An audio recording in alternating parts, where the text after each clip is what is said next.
Hello साथियों, आप सबका स्वागत है एग्ज़ाम वर्ड के एक नए वीडियो में। ये वीडियो बेसिकली है कंपोजिशन ऑफ और स्ट्रक्चर ऑफ एटमॉस्फेयर और थोड़ा सा एनवायरनमेंट के बारे में भी हम समझेंगे सबसे पहले, क्योंकि हमको ये समझना पड़ेगा पहले कि एटमॉस्फेयर की स्टडी हम लोग क्यों कर रहे हैं और इसके लिए मतलब इसका बेसिक रीज़न क्या है। तो वो जब हम लोग एनवायरनमेंट की डेफिनेशन समझेंगे, एनवायरनमेंट के बारे में थोड़ा सा समझेंगे, तो आप समझ जाएंगे कि क्यों क्यों हम लोग एटमॉस्फेयर की स्टडी, उसके कंपोजिशन और उसके स्ट्रक्चर की स्टडी क्यों कर रहे हैं। तो इस वीडियो का जो बेसिक मोटो है वो ये बताना कि जो हम लोग का एटमॉस्फेयर है उसका कंपोजिशन क्या है, यानी उसमें गैसेस हैं, उनकी बाय वॉल्यूम उनका कितना परसेंटेज है और उनके स्ट्रक्चर, एटमॉस्फेयर के स्ट्रक्चर को समझना है। अब जो पहला टॉपिक है इस वीडियो का वो हम लोग शुरू करते हैं एनवायरनमेंट से, जो कि हम सभी ने छोटी क्लासेस में कभी ना कभी पढ़ाई होगा कि एनवायरनमेंट क्या होता है। तो एनवायरनमेंट अगर वर्ड देखें हम लोग, ये वर्ड एनवायरनमेंट एक ग्रीक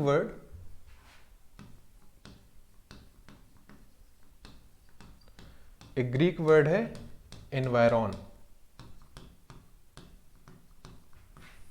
एक ग्रीक टर्म है एनवायरॉन, उस टर्म से ओरिजिन हुई है एनवायरनमेंट वर्ड की।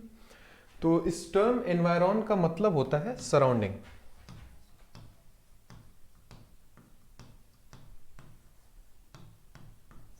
सराउंडिंग हमने जो अपने प्रीवियस क्लासेस में या कभी भी आज तक जो इन्वायरमेंट की डेफिनेशन पढ़ी होगी उसमें यही पढ़ा होगा कि जो सब कुछ हमारे चारों ओर है वही इन्वायरमेंट है, यानी anything surrounding us that is environment.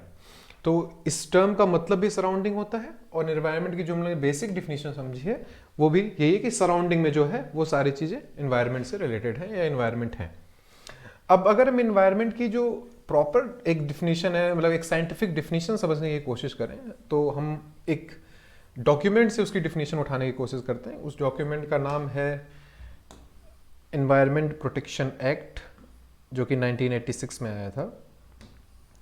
Environment protection act 1986। जब किसी भी एक्ट को पास किया जाता है तो उसके जो पहले दूसरे पेज में जो कंटेंट के बाद पेज होता है उसमें डिफिनीशन दी होती हैं जिनके बारे में वो एक्ट है। तो पहला जो यहाँ पर डिफिनीशन एनवायरनमेंट की दी गई है, तो एनवायरनमेंट क्या है, उस डिफिनीशन में ऐसा कहा गया है, उस डिफिनीशन का जो मीनिंग है उसका मतलब यही है कि जितने भी फिजिकल एंड बायोलॉजिकल सराउंडिंग्स हैं इनकी स्टडी को एनवायरनमेंट कहा जाता है। फिजिकल एंड बायोलॉजिकल सराउंडिंग की स्टडी को एनवायरनमेंट कहा जाता है। उस डिफिनीशन में कहा गया है कि एयर, वाटर, सॉइल और इनका आपस में क्या इंटरेक्शन है, उन्हीं की स्टडी को एनवायरनमेंट कहते हैं। Physical biological surrounding and there interaction with each other. Interaction with each other।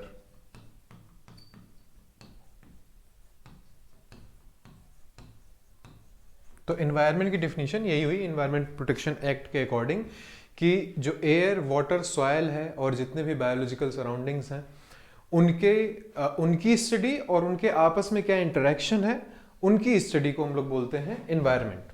अब जो ये यहाँ पर एक इमेज बनी हुई है, उस इमेज में आप देखने की कोशिश करिए। एक है एयर, जिसको बोलते हैं, जिसके एयर की जहां पर एयर प्रेजेंट है उस स्फीयर को बोलते हैं एटमॉस्फेयर। ठीक है, जो कि अर्थ सरफेस के ऊपर फैला हुआ है अप टू 400 किलोमीटर्स तक, जो कि हम लोग आगे आज उसी के बारे में पढ़ेंगे। दूसरा है अर्थ यानी सॉइल, और जिसके वो जिस स्फीयर में है उसको बोलते हैं लिथोस्फीयर। और तीसरा है वाटर, और जो वो जिस स्फीयर में उसको बोलते हैं हाइड्रोस्फीयर। स्फीयर का मतलब जिस स्फीयर में उसकी स्टडी है उसको जो पर्टिकुलर नाम दिया गया है हाइड्रोस्फीयर बोलते हैं। ठीक है, तो और इन तीनों के जब आप लोग छोटी क्लासेस में होंगे तो एक डायग्राम देखा होगा, एक सर्कल ऐसे बनता था, एक सर्कल ऐसे बनता था और एक सर्कल ऐसे बनता था और बीच में एक सर्कल बनता था ये। तो जो ये सर्कल था इसको बोलते थे बायोस्फीयर, बीच वाला सर्कल। यानी जितने भी एबायोटिक कंपोनेंट है, जैसे एयर, वाटर, सॉयल या अर्थ, इनके इंटरेक्शन से एक और स्फीयर बनता है जिसको बोलते हैं बायोस्फीयर। बायोस्फीयर का मतलब वो स्फीयर जिसमें सारे लिविंग थिंग्स हैं, उसी को बोलते हैं बायोस्फीयर। एटमॉस्फेयर का मतलब एयर, लिथोस्फीयर का मतलब अर्थ या सॉयल, और हाइड्रोस्फीयर का मतलब वाटर। तो यानी एबायोटिक कंपोनेंट कौन कौन से? वाटर, सॉयल, एयर, और बायोटिक कंपोनेंट यानी ऑर्गेनिज्म जो भी है, माइक्रो ऑर्गेनिज्म या कोई भी ऑर्गेनिज्म, इनकी स्टडी और इनके इंटरेक्शन की स्टडी, इसी को बोलते हैं एनवायरनमेंट। ठीक है, तो एनवायरनमेंट की बेसिक डिफिनेशन आपको समझ में आ गई होगी, जो कि एनवायरनमेंट प्रोटेक्शन एक्ट में लिखी हुई है। और इसी तरह जब इकोलॉजी की स्टडी करेंगे तो इकोलॉजी भी बेसिकली यही है कि बायोटिक एबायोटिक कंपोनेंट के बीच का जो इंटरेक्शन है उसी की स्टडी को इकोलॉजी बोलते हैं। एनवायरनमेंट भी सेम चीज है। अब हम लोग देखेंगे जो एनवायरमेंटल साइंस हम लोग का सिलेबस है, ये जो आपका, तो हमारा जो नेक्स्ट टॉपिक है वो टॉपिक है, एक छोटा सा टॉपिक है, importance and scope of environmental sciences. जो हम लोग कोर्स पढ़ रहे हैं एनवायरमेंटल साइंस, जिसके अंदर ये स्टडी कर रहे हैं, उसका क्या स्कोप है। बहुत छोटे छोटे स्कोप्स हैं, मतलब स्कोप्स बहुत बड़े बड़े, टॉपिक मतलब कि आपको समझने में बहुत आसानी होगी और आप गेस भी कर सकते हैं। तो जो पहला स्कोप है, अगर हम लोग समझें तो स्कोप कहाँ कहाँ हो सकता है। इसका स्कोप, मेजर स्कोप्स ये हैं कि नेचुरल रिसोर्स, उनके कंजर्वेशन, उनके मैनेजमेंट में, उनके असेसमेंट में, बायोडाइवर्सिटी की कंजर्वेशन में, उसके असेसमेंट में, फिर पॉपुलेशन कंट्रोल और उसका जो पॉपुलेशन है उसका इफेक्ट इन्वायरमेंट पे क्या पड़ रहा है, इस पे। तो ये सब इसके छोटे छोटे जो है स्कोप्स हैं जो आपको पढ़ना है। इसके बाद एक और जो कुछ न्यू स्कोप्स हैं, जैसे ग्रीन मार्केटिंग हो गया, ग्रीन एडवोकेसी हो गया, ग्रीन माइनिंग हो गया, इन सब में इसका स्कोप आता है। ठीक है, मेजर। तो हम लोग किस में देखेंगे? Natural resource,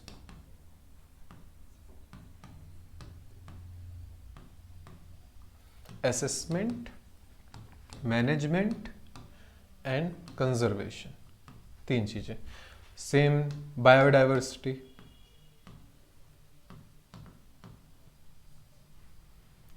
assessment, management and conservation.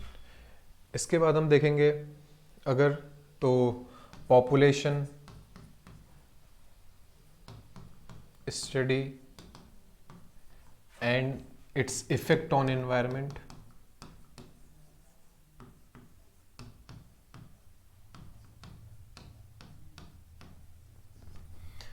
और पॉल्यूशन कंट्रोल,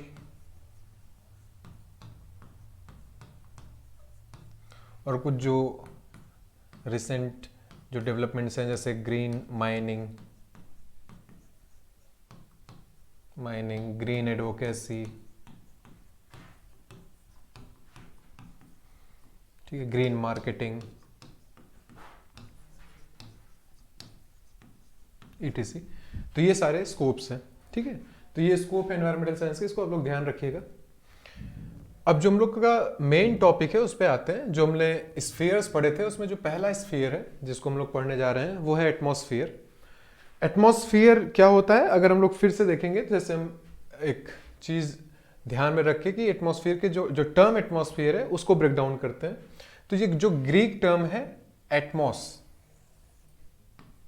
ये ग्रीक टर्म है एटमॉस, इसका मतलब होता है वेपर या स्टीम।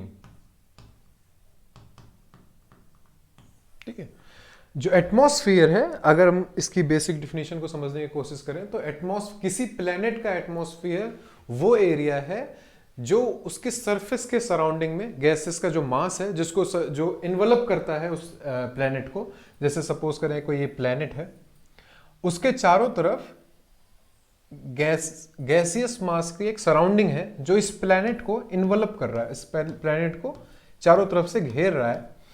इसी को इस प्लेनेट का एटमॉस्फेयर बोलते हैं। किसी प्लेनेट का एटमॉस्फेयर वो एरिया होता है जहां तक उसके सरफेस से जहां तक जो गैसियस मास है जो उस प्लेनेट को कवर कर रहा है वो उस प्लेनेट का एटमॉस्फेयर हो गया। जो ये प्लेनेट है इसका एटमॉस्फेयर कैसा होगा ये डिपेंड करेगा कि इस प्लेनेट की ग्रेविटी कैसी है और इस प्लेनेट का टेम्परेचर कैसा है। ग्रेविटी और टेम्परेचर कैसे डिसाइड करते हैं किसी प्लेनेट के एटमॉस्फेयर को, कि अगर ग्रेविटी बहुत कम है तो वहां का एटमॉस्फेयर सस्टेन नहीं कर पाएगा, क्योंकि एटमॉस्फेयर को ये बांध के नहीं रख पाएगा।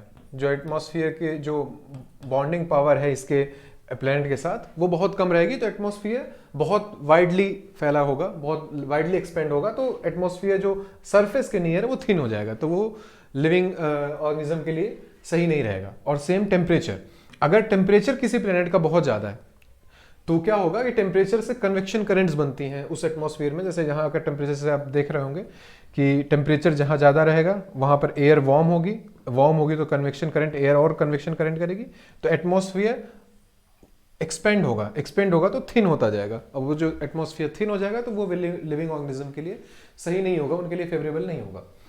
तो किसी प्लेनेट का एटमॉस्फेयर मेजरली वहाँ की ग्रेविटी, वहाँ के टेम्परेचर पर डिपेंड करता है कि वहाँ का एटमॉस्फेयर कैसा है, थिन है, थिक है, डेंसिटी क्या होगी, ये इसकी ग्रेविटी और इसमें होगा। तो एटमॉस्फेयर को बांधने के लिए ग्रेविटी की इंपॉर्टेंस ऐसी है कि एटमॉस्फेयर को ऐसे ग्रेविटी किधर लगती है, ग्रेविटी प्लेनेट के सेंटर की ओर लग रही है चारों तरफ से, तो एटमॉस्फेयर यहाँ पर ऐसे ही बधा रहता है। ठीक है, तो ये हो गया एटमॉस्फेयर का बारे में और एटमॉस्फेयर कैसे होगी। अब जो अर्थ का एटमॉस्फेयर है, हम लोग बेसिकली अर्थ का देखेंगे अभी। अर्थ का एटमॉस्फेयर है, जो अर्थ का एटमॉस्फेयर है उस एटमॉस्फेयर को स्टडी वाइज ऐसे डिसाइड किया गया है कि 5 लेयर्स हैं, ट्रोपोस्फियर, स्ट्रेटोस्फियर, मीजोस्फियर, थर्मोस्फियर और एक्सोस्फियर। इनकी एक लिमिट है, जैसे ट्रोपोस्फियर 8 to 18 किलोमीटर हाइट तक है, ये अप टू 50 किलोमीटर हाइट तक है, mesosphere up to 80 kilometre heights तक है, थर्मोस्फियर अप टू 400 किलोमीटर्स तक है और एक्सोस्फियर अप टू 10,000 किलोमीटर्स तक। ये 8 to 18 क्यों है अभी आगे हम लोग डिस्कस करेंगे। तो ये हो गया। जो बॉटम मोस्ट लेयर है वो है ट्रोपोस्फियर, जो उसके ऊपर है वो स्ट्रेटो, उसके ऊपर मीजो, उसके ऊपर थर्मो और उसके ऊपर एक्सोस्फियर। हर एक लेयर की अपनी एक स्पेसिफिक प्रॉपर्टी है, हर एक लेयर की हर लेयर में कुछ कुछ इंपॉर्टेंट पॉइंट्स हैं जो आपको याद रखने हैं, और हम लोग जब एक एक लेयर डिस्कस करेंगे अभी तो हम लोग देखेंगे। अब हम लोग देखते हैं कि एटमॉस्फेयर जो अर्थ का है उसका कंपोजिशन क्या होता है, एटमॉस्फेयर कैसे बना है, मतलब गैसियस जो कंपोजिशन है उसका वो कैसा है एटमॉस्फेयर में। तो हमने सबने देखा है कि जो मेजर है, मतलब 99% जो अर्थ का एटमॉस्फेयर है वो 2 मेजर गैसेस से बना हुआ है, एक है नाइट्रोजन और एक है ऑक्सीजन। अगर हम लोग एकदम एक्यूरेट बात करें तो नाइट्रोजन की जो परसेंटेज है 78.08% नाइट्रोजन है अर्थ के एटमॉस्फेयर में, और ऑक्सीजन 20.95% ऑक्सीजन ये अर्थ के एटमॉस्फेयर में है, प्रेजेंट है।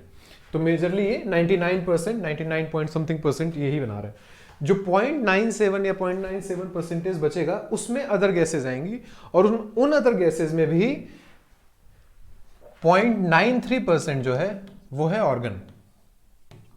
ठीक है, तो जो 3 मेजर गैसेज हैं अगर पूछा जाए अर्थ के एटमॉस्फेयर में तो कौन कौन सी है, नाइट्रोजन, ऑक्सीजन और आर्गन। ठीक, तो नाइट्रोजन 78.8%, ऑक्सीजन हम सबको पता है ये हम लोग के लिए इंपॉर्टेंट है रिस्पायरेशन में, कोई भी हो चाहे प्लांट हो चाहे एनिमल हो उनके रिस्पायरेशन में इंपॉर्टेंट है ऑक्सीजन, उनके फोटोसिंथेसिस में इंपॉर्टेंट है इनके प्लांट्स की। और नाइट्रोजन का जो मेजर वर्क है ये सॉइल न्यूट्रिशन के लिए है, ये प्लांट के रूट्स को न्यूट्रिशन देता है। कुछ नाइट्रोजन फिक्सेशन बैक्टीरिया होते हैं, उनके थ्रू प्लांट्स जो एटमॉस्फेरिक नाइट्रोजन है वो माइक्रो ऑर्गेनिज्म उनके प्लांट के रूट में फिक्स करते हैं। ठीक, तो ये हो गया। अब जो इसके बाद जो मेजर गैस है वो आर्गन, कार्बन डाइऑक्साइड ये है 0.036%। ठीक, 0.036, अब इससे ज़्यादा हो गई है लेकिन फिर भी अभी हम लोग जो पैरामीटर है उसको देखेंगे 0.036%। इसके बाद फिर और जो ट्रेस अमाउंट में गैसेज हैं, नियॉन, हीलियम, क्रिप्टॉन, ज़ेनॉन, ठीक है, ये सारी गैसेज जो इनर्ट गैसेज हैं, और एक हाइड्रोजन भी है। तो ये जो गैसेज हैं इतनी यहाँ पर लिखी हुई हैं ये परमानेंट गैसेज हैं, मतलब ये गैसेज इतने अमाउंट में तो प्रेजेंट रहेंगी ही रहेंगी हम लोग के अर्थ के एटमॉस्फेयर में। ठीक है, और मेजरली जो प्रेजेंट रहती हैं गैसेज जहां हम बता रहे हैं वो ट्रोपोस्फेरिक बता रहे हैं। ठीक है, ट्रोपोस मतलब है तो ये और ऊपर भी प्रेजेंट रहती है, लेकिन हम लोग जो दिखा रहे हैं कंपोजिशन जो हम लोग की लाइफ के लिए इंपॉर्टेंट है वो है ट्रोपोस्फेयर। इसके बाद ये कंपोजिशन हो गया, ये बाय वॉल्यूम कंपोजिशन है, इसको ध्यान रखेंगे, बाय वॉल्यूम इतना है ये। अब इसके बाद हम लोग देखेंगे, ये कंपोजिशन हो गया, अब हम लोग देखेंगे structure of atmosphere, earth atmosphere, जो अर्थ के एटमॉस्फेयर का स्ट्रक्चर,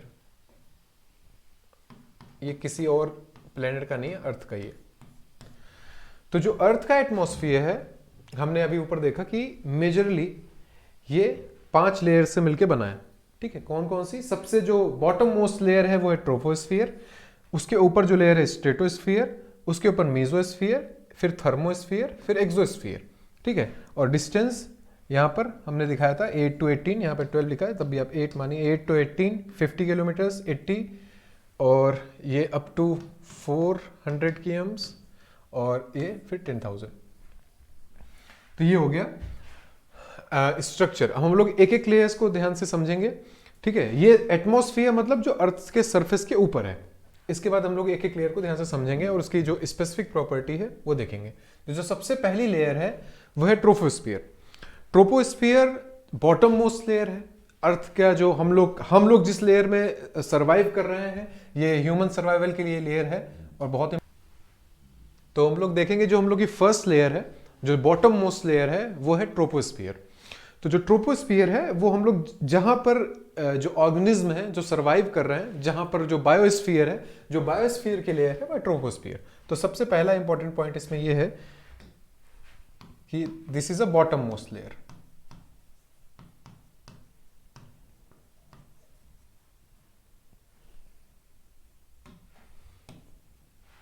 बॉटम मोस्ट लेयर। अब इस लेयर की जो थिकनेस है, यानी जो कब कितनी हाइट तक है, तो 2 जगह पे डिवाइडेड है। अगर पोल्स पर हम लोग देखेंगे इस लेयर की, तो ये होती है 0 to 8 किलोमीटर्स पोल्स पर। क्यों होती है बताते हैं। और अगर हम लोग इक्वेटर पे देखते हैं तो ये होती है 0 to 18 किलोमीटर्स, यानी अप टू 18 किलोमीटर्स इक्वेटर पे होती है और 8 किलोमीटर पोल्स पे होती है। क्यों ऐसा होता है? अगर हम लोग अर्थ पे देखें, अगर ये अर्थ है तो ये मान लीजिए पोल है, नॉर्थ साउथ पोल, ठीक है। अब जब जो सन है उसका जो इंसोलेशन है, मतलब जो सोलर रेडिएशन है या जो सनलाइट है, वो इक्वेटर पे थ्रू आउट ईयर जो है वो सबसे ज्यादा पड़ती है, इक्वेटोरियल रीजन पे, यहाँ पर। तो यहाँ में जो समर सीजन है वो थ्रू आउट ईयर रहता है, और इसके जो यहाँ की एयर है वो गर्म होती जाती है। जब गर्म होती है एयर, तो ये कन्वेक्शन करंट के थ्रू ज्यादा दूर तक एक्सटेंड होती है। जैसा कि आपको पहले स्लाइड में बताया गया था कि टेम्परेचर मेजर रीजन होता है एटमॉस्फेयर के एक्सटेंड होने के लिए। तो ये ज्यादा होती है, तो यहां से यहां पर 18 किलोमीटर तक थर्मोस्फियर एक्सपेंड रहता है। लेकिन जो पोल्स हैं, पोल्स पर जो टेम्परेचर है वो बहुत डाउन रहता है, बहुत लो रहता है। तो यहां पर जो कन्वेक्शन करंट होती है वो उतनी नहीं बन पाती, ठीक है, इतनी ही रहती है। तो ये यहां के लिए ये 8 किलोमीटर है। तो इसीलिए पोल्स और इक्वेटर पर जो ट्रोपोस्फीरिक जो लेयर है उसकी जो हाइट है वो डिफरेंट रहती है। तो ये हो गई इसकी हाइट की बात। अब जो ट्रोपोस्फियर का जो और प्रॉपर्टी है, जितने भी वेदर फिनोमिना है सारे इसी लेयर में होंगे। All the weather phenomenas, important है कि ऑल द वेदर फिनोमिनास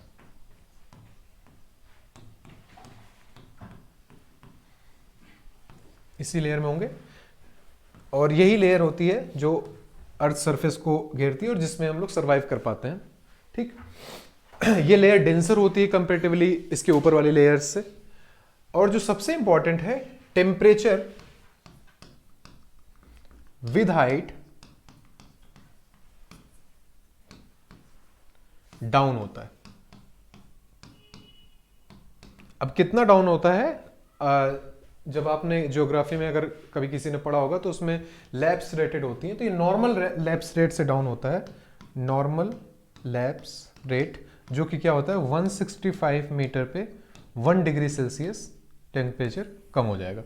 तो 165 इस लेयर में 165 मीटर ऊपर जाने पर हर 165 मीटर पे 1 डिग्री टेम्परेचर जो है वो कम हो जाएगा। तो ये टेम्परेचर की बात होगी, यानी टेम्परेचर इस लेयर में हाइट के साथ घटता है। ये हो गई ट्रोपोस्फीयर की बात। अब हम लोग जो नेक्स्ट लेयर है, जो इसके ऊपर की लेयर है, वो हम लोग देखते हैं स्ट्रेटोस्फीयर। अब स्ट्रेटोस्फीयर को देखने से पहले एक चीज और देखेंगे कि ट्रोपोस्फीयर और स्ट्रेटोस्फीयर के बीच में एक ट्रांजिशन लेयर होती है, लेयर नहीं बोल सकते, ट्रांजिशन जोन है, जिसको हम बोलते हैं ट्रोपोपॉज।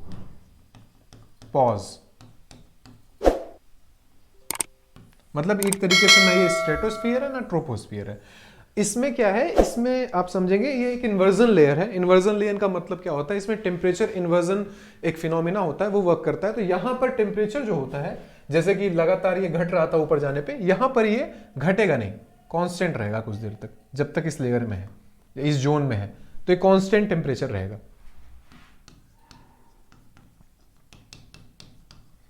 वैसे तो इनके अंदर जो पार्टिकल है, वो जिस तरह हम लोग स्ट्रेटोस्फीयर की तरफ बढ़ते रहेंगे, उनका टेम्परेचर धीरे धीरे बढ़ेगा, क्योंकि हम लोग अभी आगे देखेंगे कि स्ट्रेटोस्फीयर में विद हाइट टेम्परेचर बढ़ता है, जैसे कि इसमें घटता था, इसमें बढ़ता है। तो ये लेकिन ट्रोपोपॉज जब तक रहता है, तब तक कुछ देर के लिए टेम्परेचर जो है ऑलमोस्ट कांस्टेंट रहता है तब तक। तो हमने देखा कि जो पहला है टेम्परेचर 165 मीटर पे 1 डिग्री जो है वो घट रहा है, और ट्रोपोपॉज में आके ये ऑलमोस्ट कांस्टेंट चल रहा है कुछ देर तक, जब तक ये ट्रोपोपॉज जोन में है। इसके बाद ये जो दूसरी लेयर है वो स्ट्रेटोस्फीयर। ये जो स्ट्रेटोस्फीयर है, इसकी हाइट मतलब कितने हाइट तक है, ये अप टू 50 किलोमीटर्स, मतलब 18 किलोमीटर के बाद जब 50 किलोमीटर तक पहुंचेंगे, ठीक है, इसके बाद 50 और नहीं, 50 किलोमीटर तक ही। 50 किलोमीटर, अगर जैसे अर्थ है, अर्थ से हम लोग गए 0 to 18 इक्वेटर पे, तो ये होगा ट्रोपोस्फीयर। अब इसी से जब ये 50 पे पहुंचेंगे तो यहाँ पर रहेगा स्ट्रेटोस्फीयर। ठीक, ऐसा नहीं कि 18 से 50 किलोमीटर ऊपर, ऐसा नहीं। तो अप टू 50 किलोमीटर्स ये लेयर एक्सटेंड होती है। इस लेयर की खास बात क्या है कि इस लेयर में जो सबसे इंपॉर्टेंट है वो ये है कि जो ओजोन है वो होती है इस लेयर के बॉटम पार्ट पे। ठीक है, इस लेयर के बॉटम पार्ट पे ओजोन होती है, और ओजोन का क्या काम होता है, ओजोन का काम होता है कि ऑलमोस्ट ऑल यूवी रेडिएशन जो सन से आती है, हार्मफुल यूवी रेडिएशन, हार्मफुल, उनको ये एब्जॉर्ब कर लेती है। तो स्ट्रेटोस्फीयर में ओजोन होती है, जिसको बोलते हैं गुड ओजोन या stratospheric ozone, good ozone. Bad ozone किसको बोलते हैं, जो ट्रोपोस्फीयर में होती है, वो नुकसान करती है हम लोग को, वो एक पॉल्यूटेंट है। ठीक है, लेकिन यहां पर ये गुड ओजोन इसको बोलते हैं। ये स्ट्रेटोस्फीयर के बॉटम पार्ट पे होती है, और ये क्या करती है, जितने भी हार्मफुल यूवी रेडिएशन आते हैं इंसोलेशन में, उनको ये एब्जॉर्ब कर लेती है। इसके बाद इन्हीं के सबसे, जब ट्रोपोपॉज के जस्ट ऊपर या ट्रोपोपॉज में ही उस और स्ट्रेटोस्फीयर की जब शुरुआत होती है, तो वहां पर एक बहुत स्पीड वाली विंड चलती है, जिनको बोलते हैं जेट स्ट्रीम्स। जेट स्ट्रीम्स इनके निचले पार्ट में चलती हैं। ठीक है, जेट स्ट्रीम। और यहां पर जो क्लाउड्स हैं वो ऑलमोस्ट एब्सेंट होते हैं इस लेयर में। Clouds almost absent. कभी कभी कुछ साइरस क्लाउड्स मिल सकते हैं, यानी जो सबसे ऊपर वाले क्लाउड्स होते हैं उनको साइरस क्लाउड बोलते हैं। तो कुछ कभी कभी साइरस क्लाउड मिल सकते हैं, लेकिन ऑलमोस्ट एब्सेंट होते हैं। इसीलिए ये फ्लाइट के लिए फेवरेबल है, गुड है। तो ये फ्लाई जोन यहां पर रहता है। यहां पर जो फ्लाइट्स हैं हम लोग की वो उड़ती हैं, फ्लाई जोन, क्योंकि यहां पर क्लाउड्स नहीं है, यहां पे एक्सट्रीम वेदर फिनोमेना भी नहीं है। ठीक, तो इस तरह का है, क्योंकि यहाँ पे क्लाउड्स उतना नहीं है, विजिबिलिटी है, और एक्सट्रीम वेदर फिनोमेना नहीं है। तो ये हो गया स्ट्रेटोस्फीयर के बारे में। स्ट्रेटोस्फीयर के में जो टेम्परेचर होता है वो हाइट के साथ, हाइट बढ़ेगी तो टेम्परेचर बढ़ेगा, इसमें घटेगा नहीं, इसमें जब उल्टा है, टेम्परेचर बढ़ेगा। अब टेम्परेचर कैसे बढ़ता है, पर kilometre 5 degree Celsius, 5 degree Celsius पर किलोमीटर।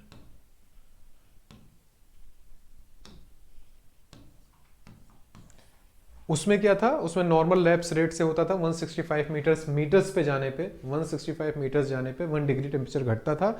लेकिन यहाँ पर 1 किलोमीटर ऊपर जाने पर 5 डिग्री सेल्सियस टेम्परेचर बढ़ जाएगा। ठीक, तो ये पहले में ध्यान रखेंगे, ट्रोपोस्फियर में घटता है टेम्परेचर, स्ट्रेटोस्फियर में बढ़ता है टेम्परेचर। अब हम लोग जो तीसरी लेयर है उस पे आएंगे, उसको बोलते हैं मीजोस्फियर। मीजोस्फियर आने से पहले देखेंगे कि जो जैसे उसमें ट्रोपोपॉज था, यहां पे स्ट्रेटोपॉज आता है। ये भी एक इन्वर्जन लेयर होती है, यहां पर भी टेम्परेचर इन्वर्जन का, ये भी इन्वर्जन जोन है एक तरीके से। ठीक है, यहां पर भी टेम्परेचर जब हम लोग देखेंगे तो यहां पर भी टेम्परेचर ऑलमोस्ट कांस्टेंट रहेगा। ठीक है, जब तक हम मीजोस्फीयर में नहीं पहुंच जाते, मीजोस्फीयर में पहुंचने के बाद टेम्परेचर जो है घटता है, लेकिन इस स्ट्रेटोपॉज में टेम्परेचर कांस्टेंट रहता है। अब हम लोग अगली जो लेयर है उसको देखेंगे, मीजोस्फीयर। मीजोस्फीयर की जो हाइट है ये है अप टू 80 किलोमीटर्स, 80 किलोमीटर्स तक होती है इसकी हाइट। मीजोस्फीयर में जो इंपॉर्टेंट पॉइंट ये है कि जितने भी स्पेस पार्टिकल्स हैं, स्पेस अगर कोई मेट्रॉइड्स है, ठीक है, मेट्रॉइड्स है, ये आके यहीं पे खत्म होते हैं। यहाँ पर फ्रिक्शन की वजह से यहीं पर हम लोग को दिखाई पड़ते रात में खत्म होते हुए। ठीक, तो ये है meteoroids get burned in this layer.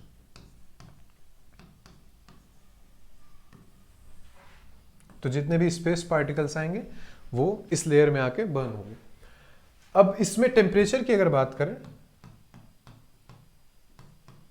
Temperature with height, अगर हाइट बढ़ेगी तो टेम्परेचर घटेगा, रैपिड फॉल होता है टेम्परेचर में इसमें। और टेम्परेचर इसमें as low as -100 degree Celsius तक जा सकता है। इस लेयर में टेम्परेचर अगर लोवेस्ट देखें तो -100 डिग्री सेल्सियस तक पहुंच जाता है। तो ये मीजोस्फीयर है। इसके बाद एक मीजोपॉज आता है, मीजोपॉज। और ये मीजोपॉज जो होता है इसमें भी टेम्परेचर, ये जो इस जोन में टेम्परेचर कांस्टेंट रहेगा। ठीक, अब जो अगली लेयर है वो है थर्मोस्फीयर। थर्मोस्फीयर, इस लेयर को एक और नाम दिया जाता है, इस लेयर को बोलते हैं आयनोस्फीयर। क्यों बोलते हैं देखते हैं हम लोग। ये बहुत लेस डेंसिटी वाली लेयर होती है पहली बात तो। अब इस लेयर में जो एटम्स हैं,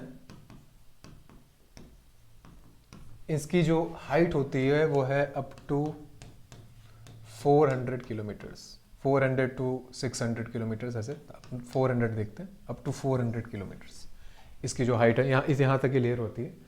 अब जो एटम्स हैं इस एयर में, जितने भी गैसियस एटम्स हैं, कोई एटम्स हैं, जब सन की यूवी रेडिएशन पड़ती है, बहुत स्ट्रॉन्ग इंटेंसिटी की UV radiation, strong UV radiation,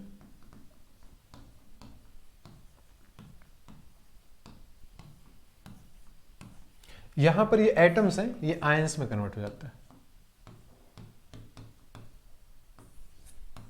इसीलिए इसको बोलते हैं आयनोस्फीयर। यानी जो एटम्स हैं यहां पर वो आयंस के फॉर्म में होते हैं। उसका रीजन ये है कि जो स्ट्रॉन्ग हाई इंटेंसिटी की यूवी रेडिएशन आ रही है, इंसोलेशन आ रही है, उसकी वजह से, एनर्जी की वजह से, उस एनर्जी की वजह से जो एटम्स हैं वो आयंस में कन्वर्ट हो जा रहे हैं। ठीक है, अब आयंस में कन्वर्ट हो रहे हैं मतलब इस लेयर में इलेक्ट्रिक चार्ज प्रेजेंट होगा, इलेक्ट्रिकली चार्ज लेयर होगी। तो अगर क्वेश्चन आ जाए कि कौन सी लेयर इलेक्ट्रिकली चार्ज है तो वो है थर्मोस्फीयर, क्योंकि इसमें आयंस प्रेजेंट है। आयंस क्यों हो रहे हैं, एटम्स आयन में क्यों कन्वर्ट हो रहे हैं, क्योंकि स्ट्रॉन्ग यूवी रेडिएशन। इसके बाद एक और इंपॉर्टेंट चीज है इसमें, जो कि बहुत बार क्वेश्चन आता है उससे, एक फिनोमिना है ऑरोरास। ये क्या होता है ऑरोरास? इस लेयर के दो फिनोमेना है। एक पहला तो ये जो अर्थ से रेडियो वेव्स, जितने भी सिग्नल रेडियो वेव्स के थ्रू आते हैं वो इसी लेयर से आके रिफ्लेक्ट होते हैं, यानी ये काम करती है reflection of radio wave, reflection of radio waves. तो अर्थ से जितने भी रेडियो वेव के सिग्नल आ रहे हैं वो इसी वेव से, इसी लेयर से रिफ्लेक्ट होकर अर्थ पे वापस आते हैं। ठीक, अब एक और जो इंपॉर्टेंट है वो ऑरोरास। पोलर रीजन में नाइट या डे टाइम में, शाम के टाइम में ग्रीन लाइट्स दिखती हैं, ग्रीन या ब्लूइश ग्रीन लाइट।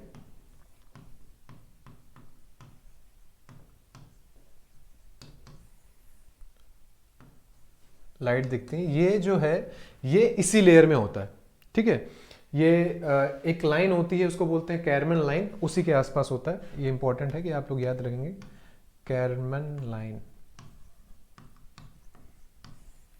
किसमें प्रेजेंट होती है? थर्मोस्फीयर या आयनोस्फीयर में, और इसी के आसपास एक फिनोमिना होता है जिसको बोलते हैं ऑरोरास।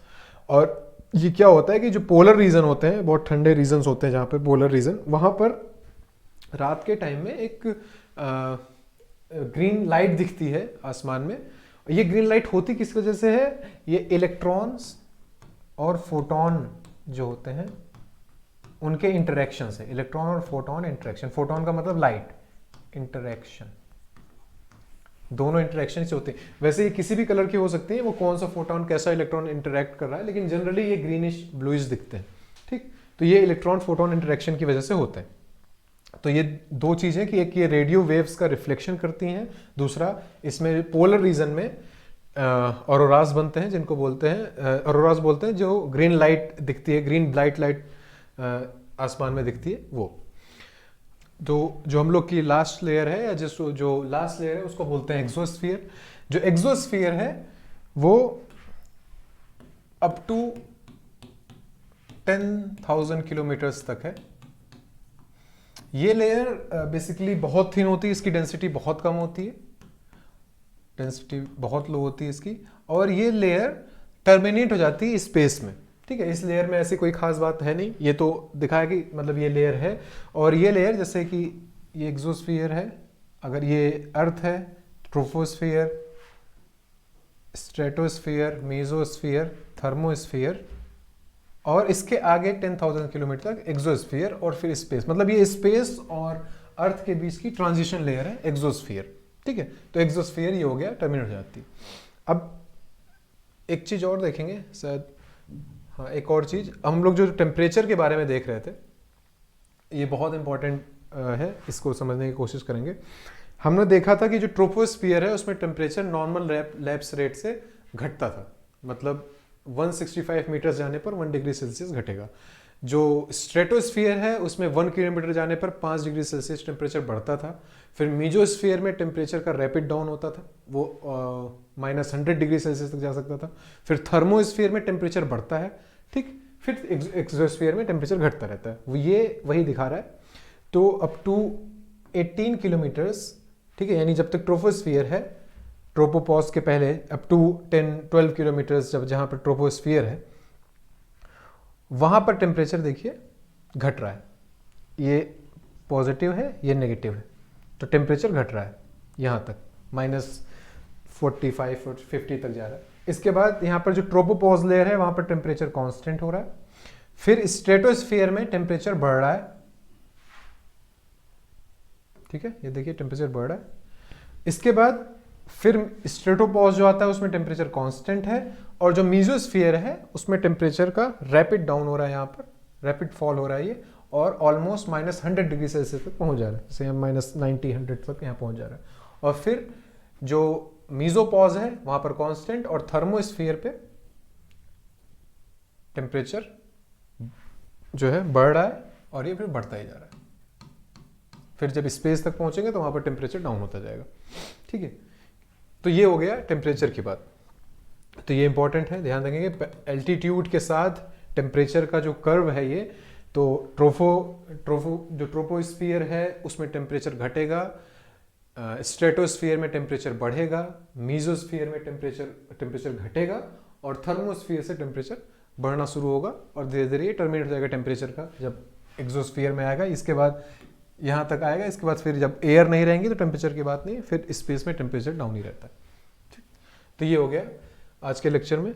तो आज के लेक्चर में हमने देखा कि स्ट्रक्चर और कंपोजिशन क्या है एटमॉस्फेयर का, और हमने एनवायरनमेंट के बारे में समझा। आपको कैसा लगा ये लेक्चर? आई होप ये लेक्चर आपके लिए यूजफुल हो। इस तरह के और लेक्चर्स के लिए आप कमेंट करें, और एग्जाम वर्ट का जो टेलीग्राम चैनल है उसको डाउनलोड करें, उसको ज्वाइन करें, और एग्जाम वर्ट को सब्सक्राइब करें। Thank you so much.